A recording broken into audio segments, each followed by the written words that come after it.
बारामती विधानसभा मतदारसंघाच्या पोटनिवडणुकीसाठी गुरुवारी ता.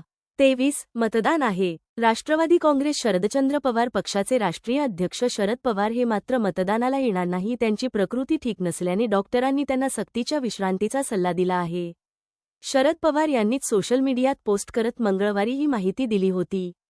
त्यावर आता उपमुख्यमंत्री सुनेत्रा पवार यांची पहिली प्रतिक्रिया समोर आली आहे. सुनेत्रा पवार या बारामती मतदारसंघात महायुतीच्या उमेदवार आहेत.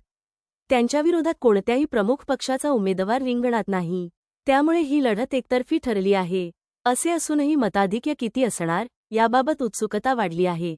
त्यामुळे अधिकाधिक मतदान व्हावे यासाठी राष्ट्रवादी काँग्रेसकडून प्रयत्न केले जात आहेत. दरम्यान सुनेत्रा पवार यांनी शरद पवार मतदानाला येणार नसले तरी त्यांचे आशीर्वाद लाखमोलाचे असल्याची प्रतिक्रिया दिली आहे.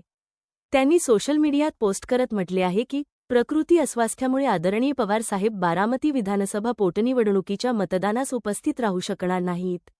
मात्र त्यांचे आशीर्वाद माझ्यासाठी आणि बारामतीकरांसाठी लाखमोलाचे आहेत.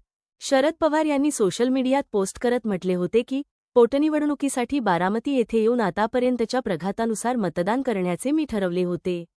दुर्दैवाने माझी प्रकृती बिघडल्याने मला मुंबईत रुग्णालयात दाखल व्हावे लागले.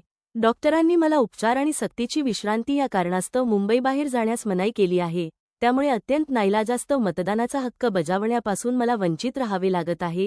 हे मी अत्यंत व्यथित आणि खेदपूर्ण अंतःकरणाने सांगू इच्छितो. आमच्या पक्षाने राष्ट्रवादी काँग्रेस पक्ष शरदचंद्र पवार या पोटनिवडणुकीत श्रीमती सुनेत्रा अजित पवार यांना पाठिंबा जाहीर